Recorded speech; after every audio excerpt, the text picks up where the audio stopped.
A new show about, and I kid you not, a middle-aged white Karen who uses online censorship and surveillance to tackle right-wing extremism in America. The concept of right-wing extremism in America in of itself is laughable and just a poo-poo. It's one of those things where, like, there's so many in this crowd that, like, they hear the scoff. They hear the poo-poo. If someone says the word media literacy, the signal is to laugh, right? Or media diet, or anything with the word media. Oh, sweet irony!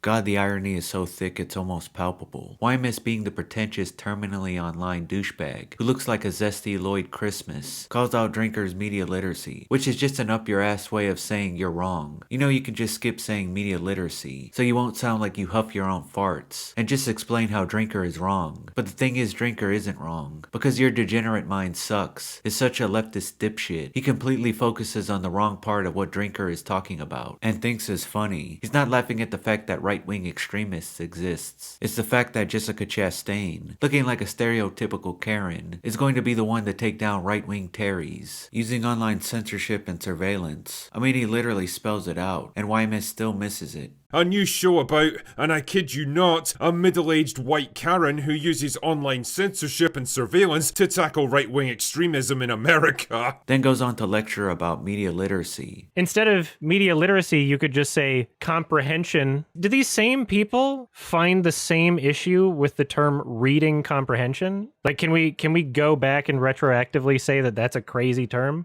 Reading comprehension? It's so weird. It's so weird. I don't understand it. I guess irony can be pretty ironic sometimes. But the reason YMS doesn't find this funny, or acts confused later in the stream this clip was taken from, why Drinker or anyone would call her a Karen, it's because he's an extremely biased leftist, which is funny for several reasons. Because I remember him talking to his butt buddy Vosh, where he said he's politically on the left, but philosophically in the center, trying to come off as a sane and reasonable leftist, which anytime a lefty tries to claim this, it almost always turns out that these people are totally full of shit. The guy's a total leftist whack job, but I'm sure he's so delusional he actually believes it, which is probably due to the fact that his friends are even further left than him, and he's in such a bubble, he doesn't know up from down. I mean, seriously, tell me the sensible leftists you know, who are as terminally online as YMS is, and go on Reddit and endlessly debate the degenerate shit YMS thinks should be legal. But anyway, the other reason this is funny is because when The Sound of Freedom came out, I remember YMS making fun of the movie. Now when I say this, I'm strictly talking about the film, and not all the nonsense surrounding it. Anyway, YMS called it a right-wing fantasy, which is so ironic that YMS will see no humor in this show, where Jessica Chastain going full Karen is going to take on right-wing extremists behind the comfort of her desk, using online surveillance and censorship. The ultimate woke white woman fantasy. But Jim Caviezel, which whatever you think of him or the film, is a hell of a lot more convincing playing a federal agent, taking on sex trafficking. In any case, you do you, YMS. Make fun of what you want to make fun of. Just don't pretend like you're the one that isn't in the minority, who totally misread the situation calling out drinkers, media literacy because you're a fucking unself-aware leftist tool. Hell, at the very least you should be able to see the humor in both. But I don't think he's capable of that, considering how much of a whack job he is. I mean, I'm dumbfounded this freak still has an audience. I mean, I know his channel isn't what it once was, and now most of his audience are people who share similar afflictions. Which, speaking of, it's funny that YMS covered the Reddit moderator and made fun of him, which I have no problem with, of course. The dude is like out of a Tim and Eric sketch. It's just ironic that YMS, the guy who crashed out, for people bringing up his own words and disgusting stances, then calling all these people slop tubers, despite YMS having how many channels, where he rambles on and on about stupid shit. In terms of what I want to talk about, I'm like, do I want to just like shit that out? Do I want to just like say it? You know? And then it eventually just winds up being like, okay, well, this is supposed to be a side channel. This is supposed to be something that I can just shit things out. It's the whole point, right?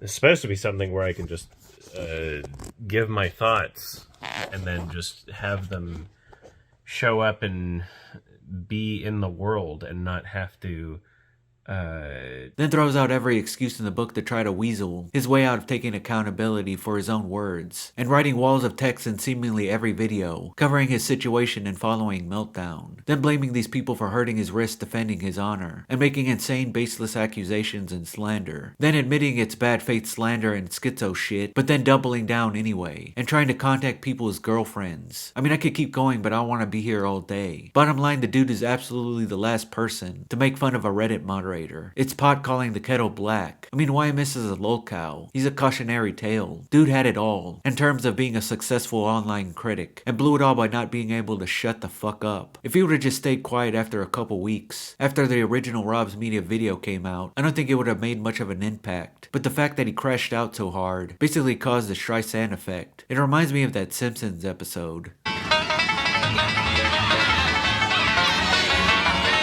They didn't start chasing us until you turned on that getaway music.